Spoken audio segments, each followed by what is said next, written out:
Oh shit, I didn't hit it. I didn't hit it. I didn't hit it. I didn't hit it. Oh god.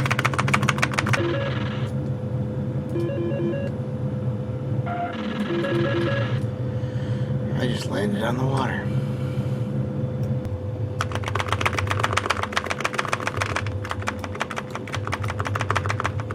Oh god.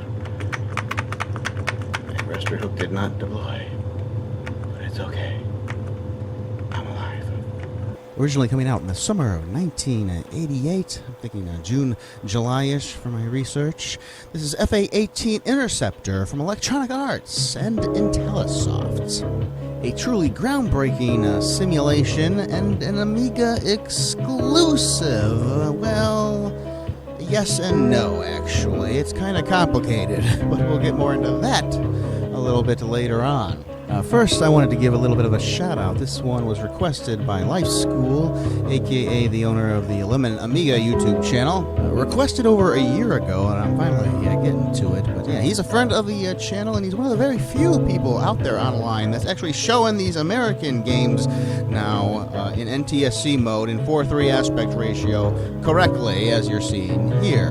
And I thank him for that. History thanks him for that, and history would thank you out there if you do it the same. Now, as I go through the menus and set up a new pilot and take you through qualifications, I'm going to let him take over for a minute with these clips from his Quantum Leap documentary series on the Amiga. The business plan was simple: to build a machine 10 years ahead of its time and then spend the next 10 years developing its successor. Somewhere before this time, J Miner is introduced to a military flight simulator. Jay wanted to bring the experience into the home, and using the power of the new Motorola 68K processor, it might just be possible. Electronic Arts have also begun working with the Los Gatos team to create a number of new games. They also start to design the very first Amiga flight simulator, which they hope will fulfill J Miner's dream of a flight simulator with 4-channel stereo sound on the Amiga. Hope you'll check out the Quantum Leap documentary series in the annotation card, the comments, or description of this video. Highly recommended from me. A lot of love went into that one, and just the facts, none of that, inserting your commentary over everything, as in a lot of YouTube documentaries today. And so the main purpose of the game, provided you don't just want to partake in free flight all day long, is to go through several missions. But in order to go through these missions, you actually are required to qualify for them, unless you have some kind of crack or something, which I do, but I have reset the pilot, so I have to go through the process once again. It kind of sucks that you can't just go through the missions on your own, whether or not you can complete them or not, just to have fun with them. But then again, it is realistic, because do you think the Navy's just going to let you pilot a plane that you can't return home? Well, I mean, he gets the job done. He always gets plenty of kills, but he keeps costing us $5 million per mission because he keeps bailing out of his fighter craft. Now, there is a bit of a trick with this qualification mission, because you're not really required to fly around even though it says so. All you have to do is land the plane. So fly off the carrier and just pull up until you're upside down, go the opposite way, come around. All you have to do is press up on the joystick for all of this. Well, down, actually. Pulling up in a fighter craft is by pressing down on a joystick. This will line you up perfectly with the center of the aircraft carrier, not the runway itself, but that doesn't matter as long as you hit the start of the runway with the arrestor hook lines. Hit those, deploy your arrestor hooks, land, make sure your gear's down, and you can even hit the air brake by pressing the backspace key, which I did not know yet at this time. I know about the brake. I keep hitting B thinking that'll hit the brake, but it's not so in this game.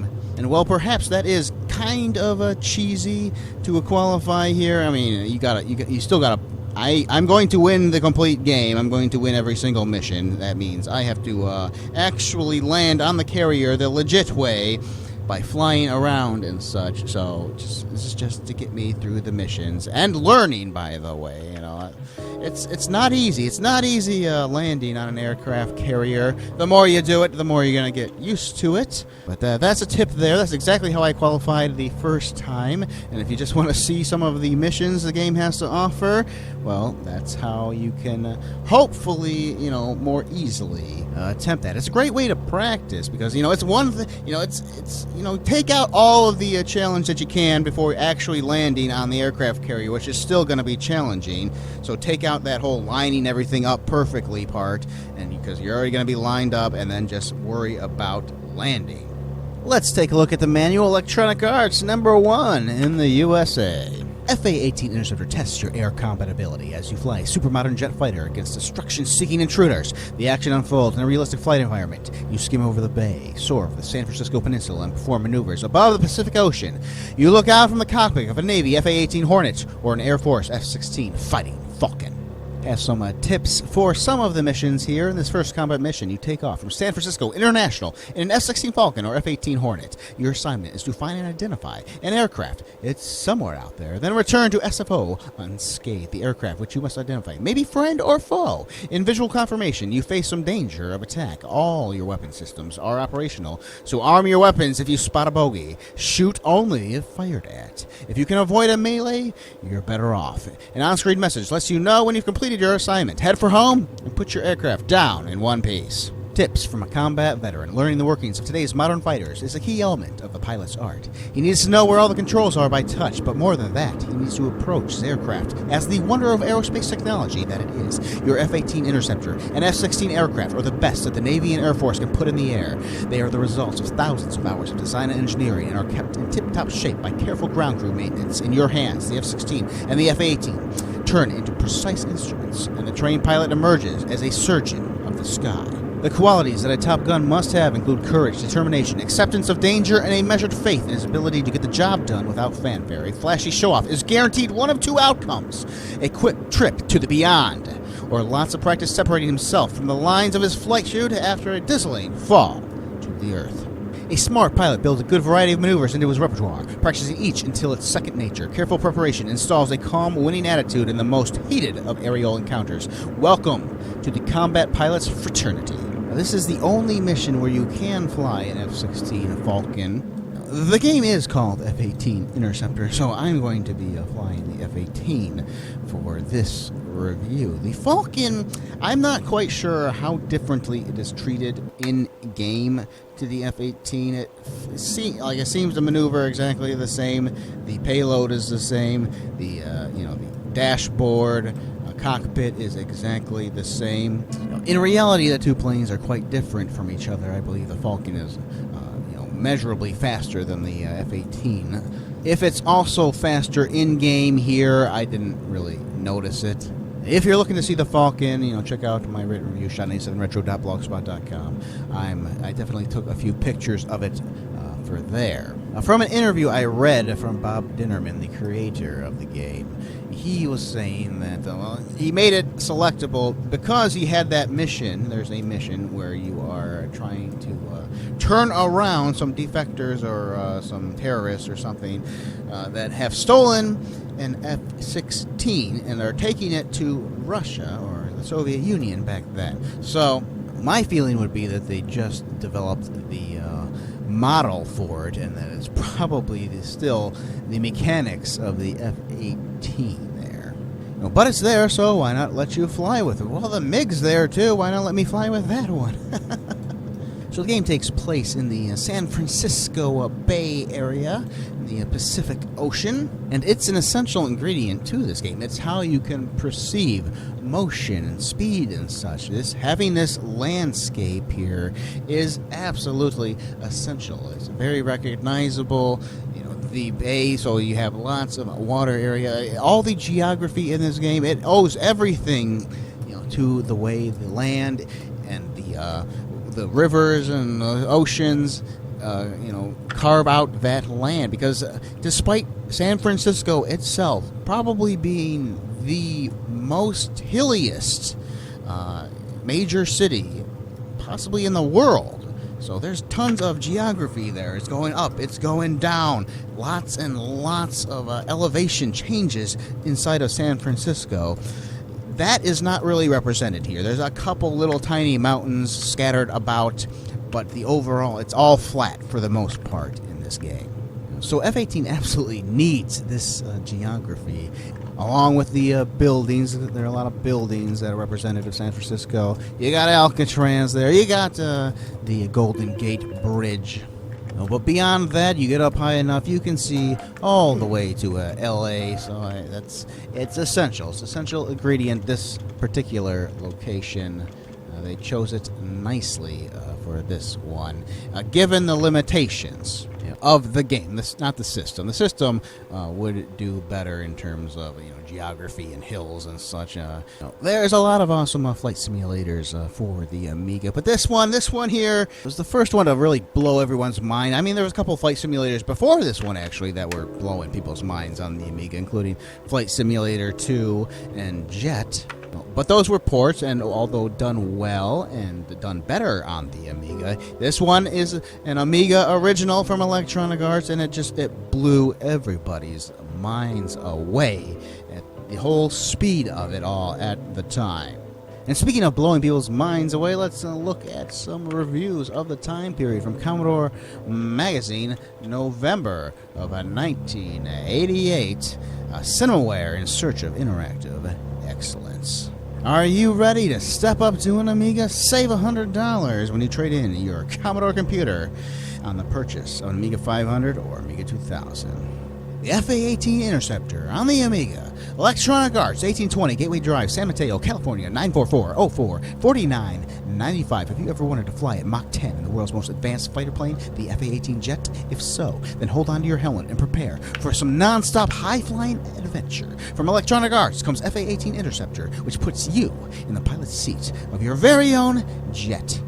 FA-18 Interceptor is one of the best flight simulators I have ever seen for any computer system. The flight environment is very realistic, with a smooth scrolling background providing a realistic flight, great sound effects, and very detailed graphics. There are many more options and missions to Interceptor than described in this review. However, this game requires neither a professional pilot to fly it, nor a professional arcade addict to enjoy it. This is truly one flight simulator that can be enjoyed by all. From Amazing Computing, August of 1988, were FA-18 Interceptor, along with a few other ones, rate the cover of the magazine. We got some rumors from the Bandito. Piracy is so bad in Europe that they're even copying hardware. The Bandito has been told that Italian pirates have ripped off Digiview and are making copies of the hardware in little black case instead of white. Apparently, they haven't quite got it right. The picture quality is not as good as the real thing, and the hardware only works with Digiview 1.0 software. Newtek's president, Tim Jennison, is reportedly preparing a surprise for them. The Bandito doesn't know what that might be, but he won't be standing next to any pirates when they pry open a Digiview.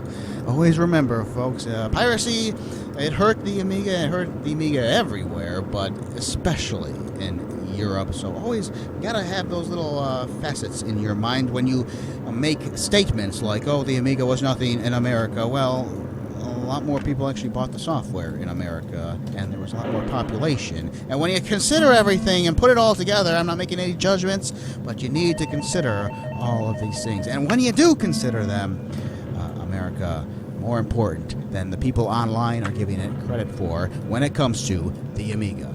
He says as he's playing a crack game. I don't do code wheels, I'm sorry. More news. Atari fired its U.S. computer division manager, who had only been on the job for a few months. No reason was given, but industry analysts cited poor U.S. sales of Atari STs. Atari's purchase of Federated continues to burden earnings. Ironically, the Federated stores sell more Amigas than STs, despite efforts to put the Amigas in back corners and pile Ataris in the front. Atari sells more Amigas than STs. Wow. You've got to feel sorry for those poor people who bought STs. They believe the salesman talking about millions being sold, all the major software available. Oh, sure, it's better than the Amiga. It reminds the Bandito of the time the Commodore Plus 4 was going to conquer the computer market. EA's hot new Interceptor flight simulator sold out its first run in less than a week. More senior discs and a new, even hotter version have been announced by designer Moses May. The real news is that they intend to distribute those new versions themselves, not through Electronic Arts. You get one hit and it goes to your head. Jay Miner, father of the Amiga, is recovering well from surgery. But all you publishers, take note. Send him your Amiga software, and he'll feel better. The Bandito thinks there's something wrong if the creator of the Amiga has to buy software. Don't you agree? I agree. From Steve Hull, Take 5, Jet versus FA-18 Interceptor, Clash of the Titans.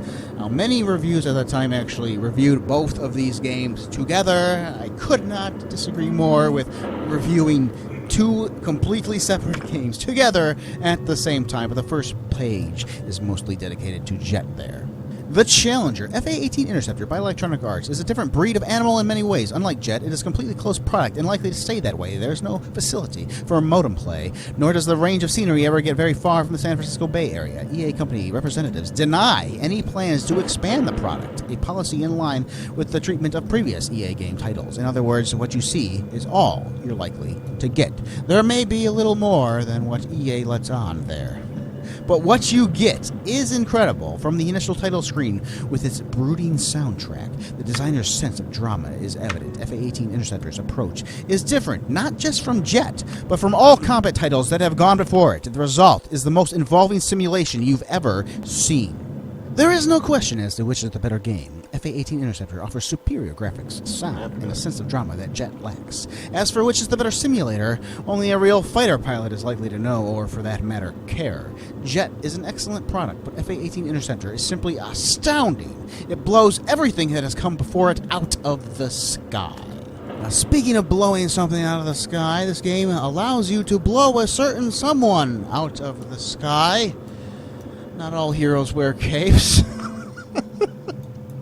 And look at the scenery update in the background. Now, it's a little choppy, of course. I'm running it on my Amiga 500, although in NTSC mode, perfectly playable. And as you can see here, as Air Force One comes closer and closer into our view. It's always a shame in these flight simulators that you don't oftentimes get a good close-up look at the various different aircraft, because you're usually so far away from them and you can only get a look at yourself via external cameras. But yeah, presentation, wonderful. I've always said it, this polygon style of 3D graphics, the original 3D graphics, aged much better than the early 90s style 2D texture mapped graphics like Doom and stuff like that. Those games, like, it wasn't until like 1997 with Might and Magic 6 where I could actually look at a 3D texture map kind of a video game and not get a massive headache within 15 minutes. Doom, Wolfenstein, all those games, I was aware of them, I played them, but I could never play them for long. I could never enjoy them, and they've aged horribly. And yes, this is primitive, but it ages a million times better than some other games that were made later on. Now I got a little special comparison for you. Now, as I said at the beginning, the FA-18 Interceptor being an Amiga exclusive is a yes and no kind of a thing. The same designers, Bob Dinnerman, and the same, Moses May, those people formed a new company. Remember, FA-18 Interceptor was developed by Intellisoft. Intellisoft only made one Amiga game. That was FA-18 Interceptor. And Electronic Arts published it. Now, a couple of magazines I showed already, there was a couple of them that alluded to, there was going to be a couple mission discs or something, and then another one said, nope, absolutely not. EA has no interest in it. Well, maybe it's not so much that EA didn't have any interest in it. Maybe it was that Bob Dinnerman didn't have any interest in it. FA-18 Interceptor would only be on the Amiga. However, there was another game called Jet Fighter by Velocity. Velocity designed it, and it was published by Broderbund for DOS. And what you're seeing on the bottom right is Jet Fighter. A Jet Fighter is FA-18 Interceptor. I don't know what went on with Bob Dinnerman and EA. EA usually had a history of treating the people that worked with them quite well. at least at that time. Maybe it's like the Bandito said, and Dinnerman got everything to his head, the one hit to his head, and he just wanted to go do it himself. Personally, I'm wondering if it wasn't because FA-18 Interceptor was a pack-in for the Amiga in both America and in Europe for a while. I'm wondering if it didn't have something to do with that. Electronic Arts and Commodore. I bet Commodore gave EA quite a bit of money there to make sure it was an Amiga exclusive so they could pack it in with the Amiga. And I'm betting Dinnerman didn't get any of that money, and I'm wondering if that isn't why he went on to create Jet Fighter for DOS. There is definitely some drama that went on at that point in time.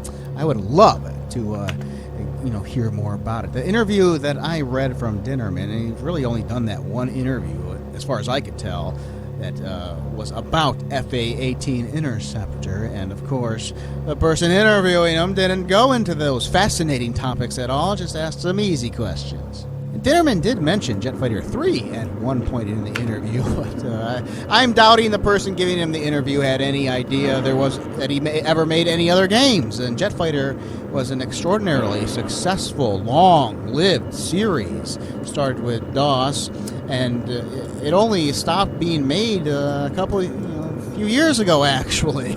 Dinnerman never made another Amiga game, and I think there's got to be some resentment there or something. Jet Fighter 2 would come out in the early 90s during a time when it absolutely could have been ported to the Amiga, and I think, looking at Jet Fighter 2, I think even though that was a VGA game, I think it could have even been made better on the Amiga at that time. Never bothered with another Amiga game. Something is up there. I think he's lucky in some respects that I think EA did treat him well, in the sense that EA owned the property. They could have sued Dinnerman to no end. Like, that's the same code. Like, that's not redesigned. That's not completely redesigned. I played Jet Fighter. It has the same quirks and everything. You can land on the water. Those exact same things land on your side and stuff. You don't get that by completely rewriting the code. That is the same code that is in Jet Fighter. EA could have sued him to no end. I'm really wondering if a whole lot of money didn't exchange hands between Commodore and EA for that, pack-in exclusive kind of thing.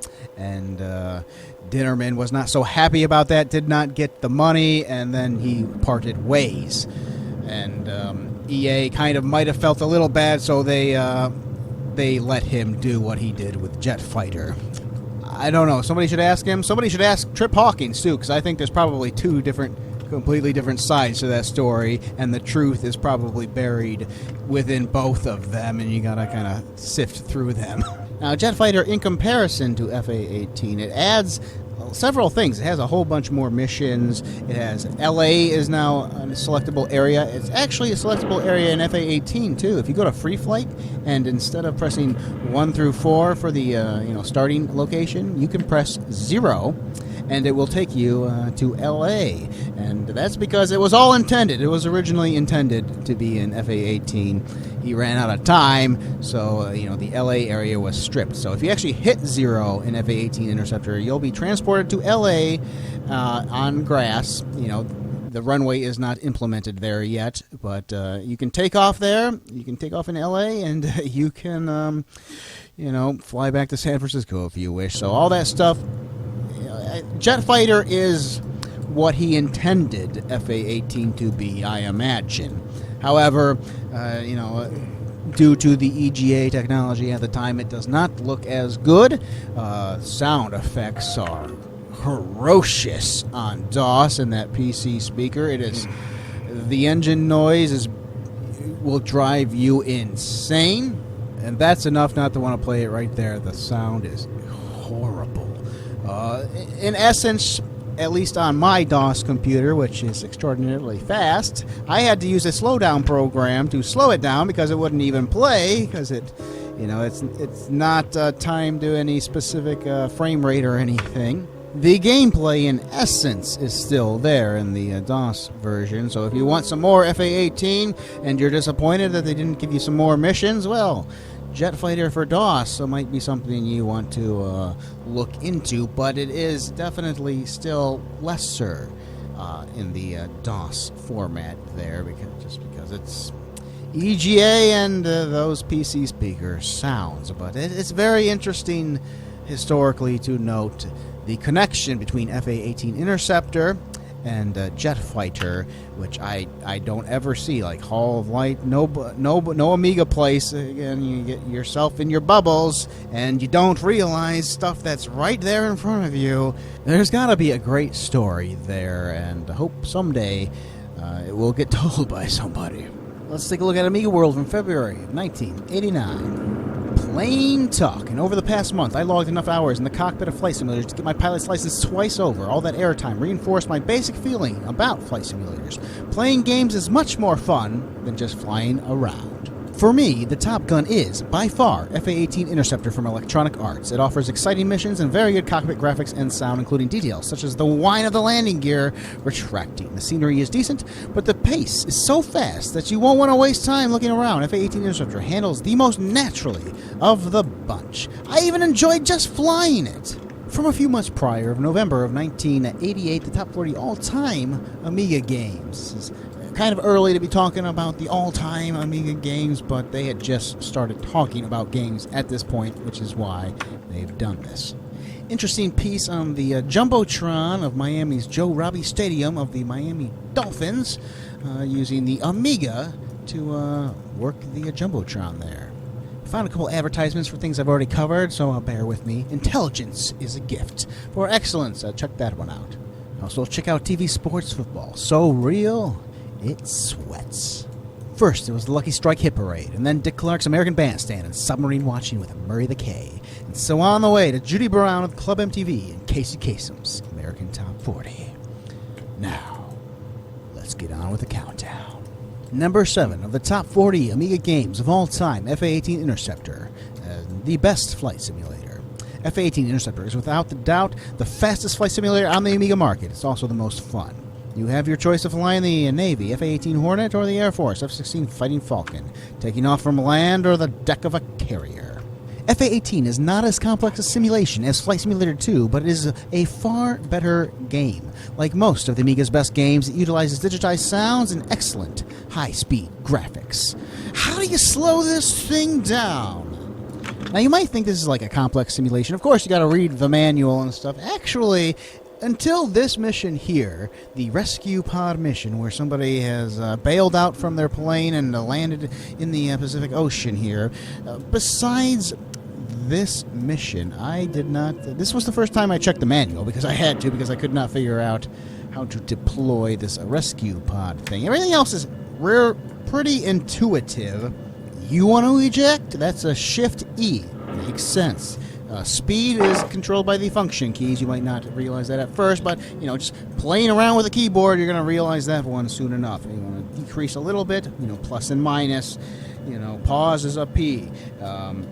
Brake's the only thing, brake is backspace and instead of B. That's the only thing that doesn't make much sense. Gear is G. I mean, yeah, for the most part, it's very intuitive. It's this escape pod thing, which was Shift F, which I don't see how escape pod, there's no F's in any of... I don't know why it's Shift F, but... Yeah, I had to read the manual to get that one. Prior to that, I didn't read the manual, so I got fairly far into the game without reading the manual. I kind of wish I had, though, prior, because there are things like the bracket keys where you can zoom in and out, and that's kind of a cool thing that I didn't get to show off until later on. From Computer Gaming World, August of 1988. Into the Hornet's Nest, Daniel Hockman. You put on the soundtrack from Top Gun. You settle back in your chair and close your eyes. The driving bass notes that open Danger Zone hit your ears and body. Suddenly, you are transported into the cockpit of an F-18. I think in Top Gun it's a F-14, isn't it? As Computer Gaming World cringingly like to do from time to time, they start talking in character with quotes that don't exist.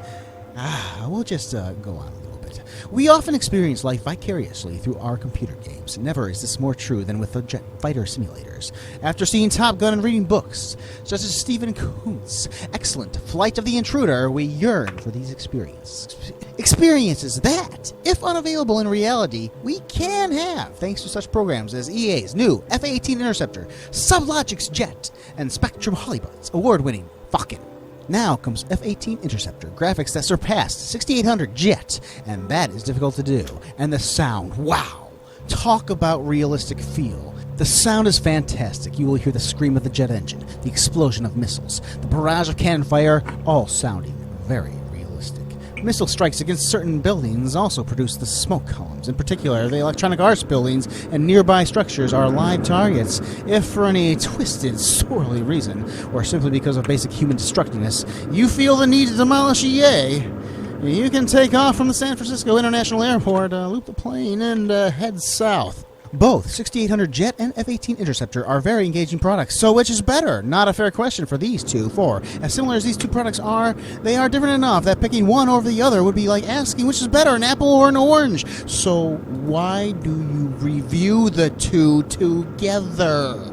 The bottom line, I like and recommend both, but then again, I also like both apples and oranges. From November of 1996, Computer Gaming World's 150 best games of all time. Taking the 87th spot, FA-18 Interceptor EA 1987, despite having only 7 missions, the Amiga Jet Combat Sim set the state-of-the-art for its era. And I've also done number 84, Prince of Persia, and number 92, Defender of the Crown, if you want to take a look at those ones. Hey, I don't get any money for this, so check out my videos, would you? In terms of gaming memories from back in the day, well, this mission in particular is actually the one I remember the most. Chasing this cruise missile and having it explode on us. For some reason, I really get a kick out of that explosion. It seems very impressive to me for some reason, even though I know technically it's probably not all that impressive. As a kid, I had no hope of landing an aircraft carrier or anything, but my dad had completed the game, so I would just, hit the numbers and, just play through some of the missions a tiny little bit. And this is the one, as soon as I saw it here playing it, I immediately went back to life as a kid and just trying to chase that thing down and failing.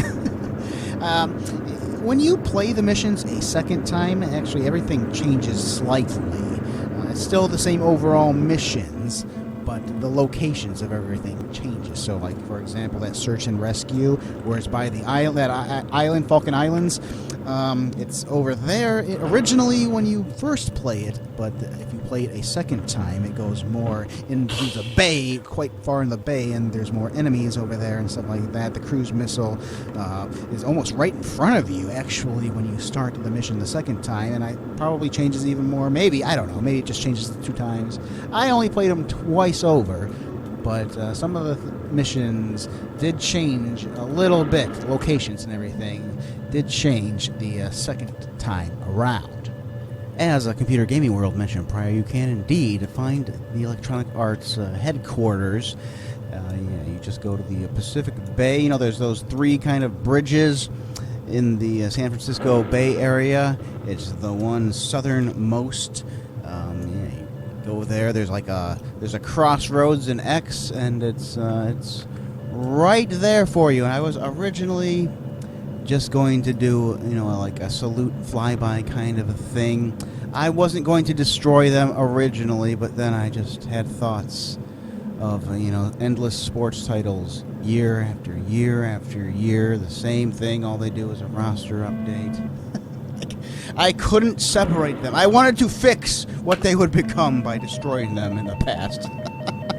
As we look at some more great San Francisco Bay scenery here, I actually did test out the limits of this game quite a bit in my playthrough. I think the first time I was playing it, I just did a free flight and I just went eastward. I wanted to see, because San Francisco actually lines up with Detroit quite well. All you got to do is pretty much go east, and eventually you'll get to Detroit. I wanted to, just see, did they have, how big was the world? And it's not actually that big. I've heard reports of it being 10,000 square miles or something, but if that's true, that's mostly the Pacific Ocean, and that doesn't truly count. There's a mission where you got to go to, stop some F-16s from defecting to the Soviet Union. So you figure you could go to the Soviet Union, couldn't you? Incorrect. You can go about halfway or maybe more there, but eventually in the middle of the Pacific Ocean, you just can't move anymore. It just stops you. There's an invisible wall, your plane doesn't go down; it just stops there. And same eastward, you can go further east. Then you can go west actually. But there's like an invisible. At some point, let's say you're going east from San Francisco. That's around the 38th parallel or something like that.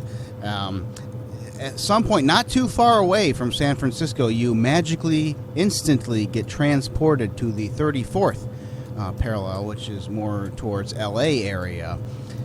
But you are way down south. So you can still move to the east. And I got all the way to like Arkansas, and I was looking on the map. I was looking because you got your coordinates on the bottom right there. I was looking on the map there, and I got quite a bit to the east. I was hoping maybe I could make it to the Atlantic Ocean, but I ran out of fuel. I think you could because I wasn't paying. If I had conserved my fuel a little better, maybe I could have made it to the Atlantic Ocean. But would the Atlantic Ocean be there when I got there?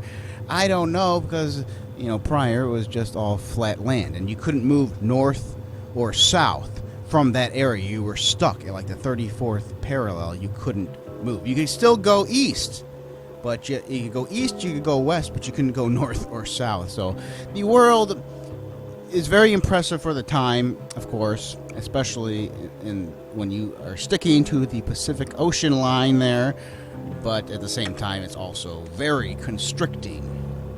From Info Magazine, July/August of 1988. Commodore taking out an ad in USA Today. Before you leap to a Macintosh, look at what an Amiga can do.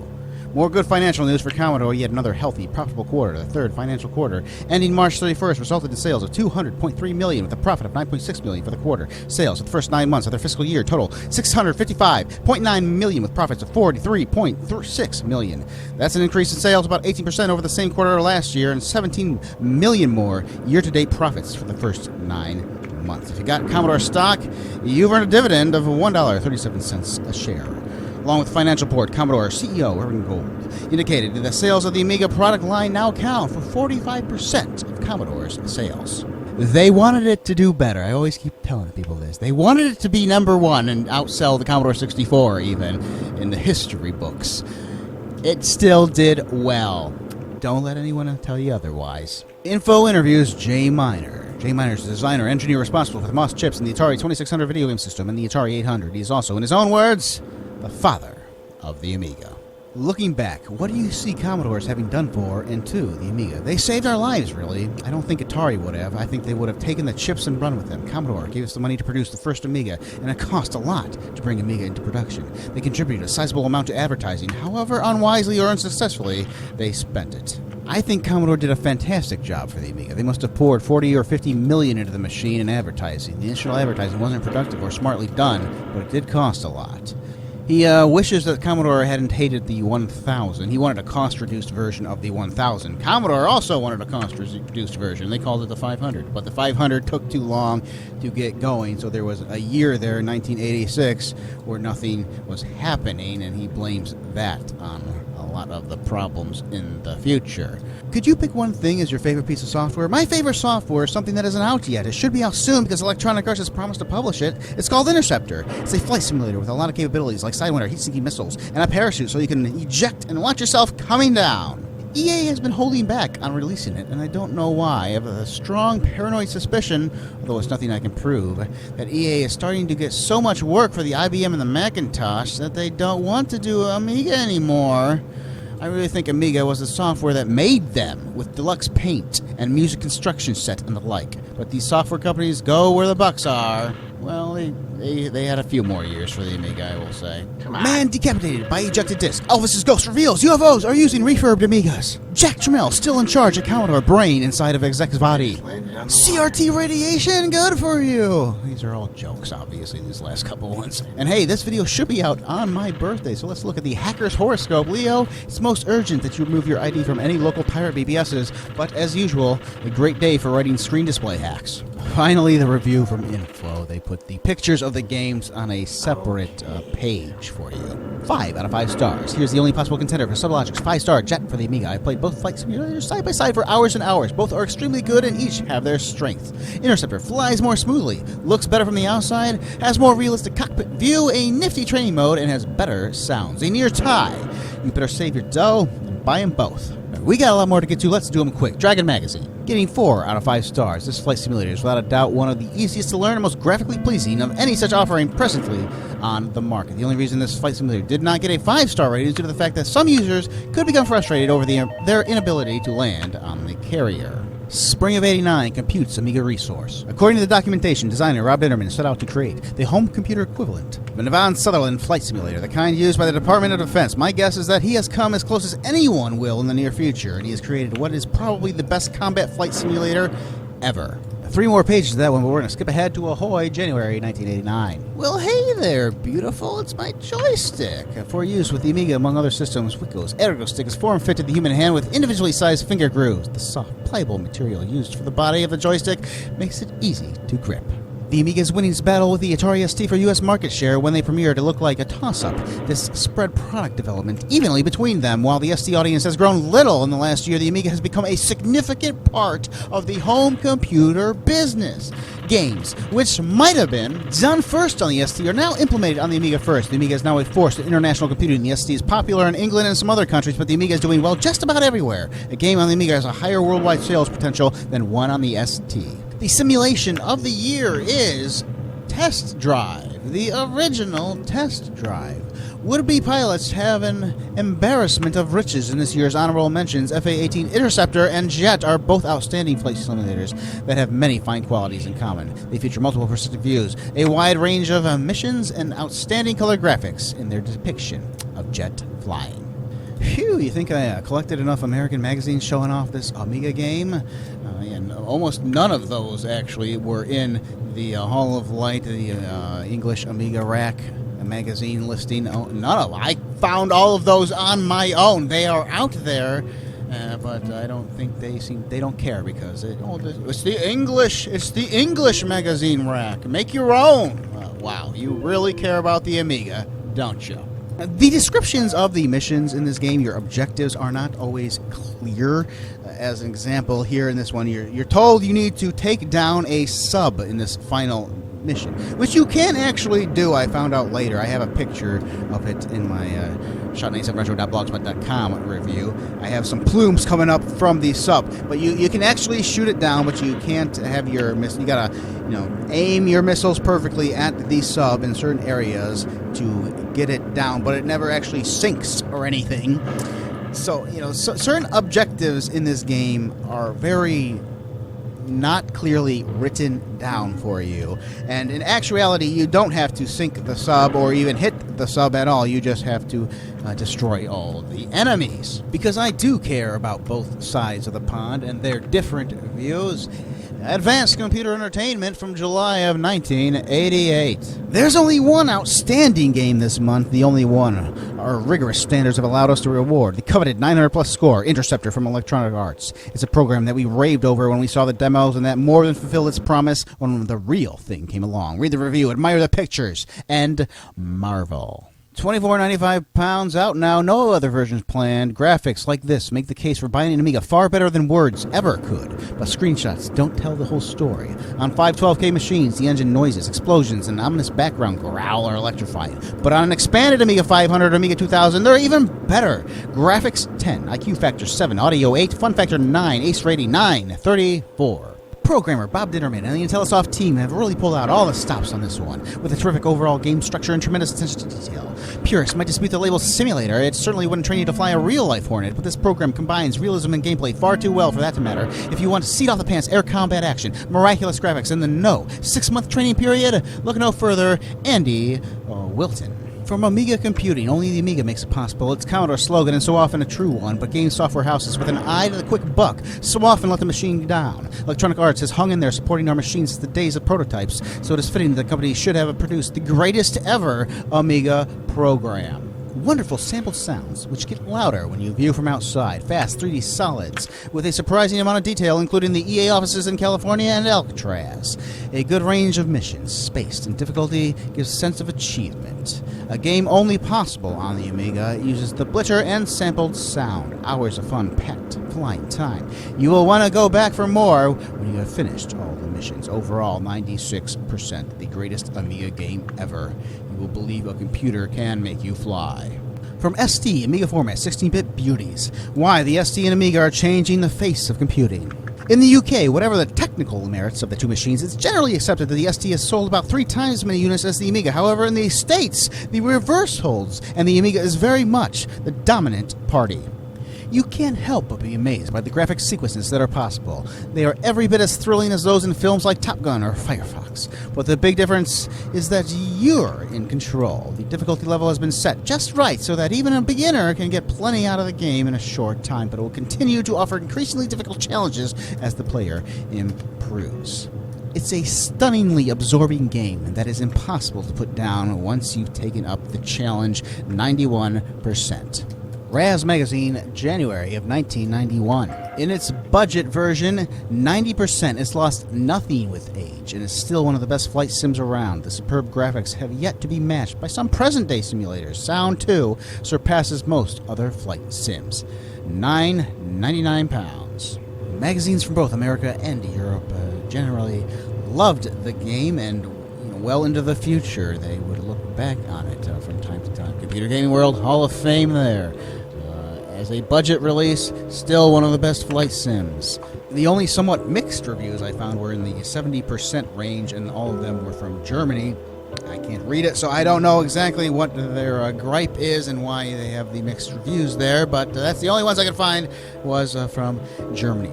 I thoroughly enjoyed my time coming back to this one. For the first time since I was a kid, really.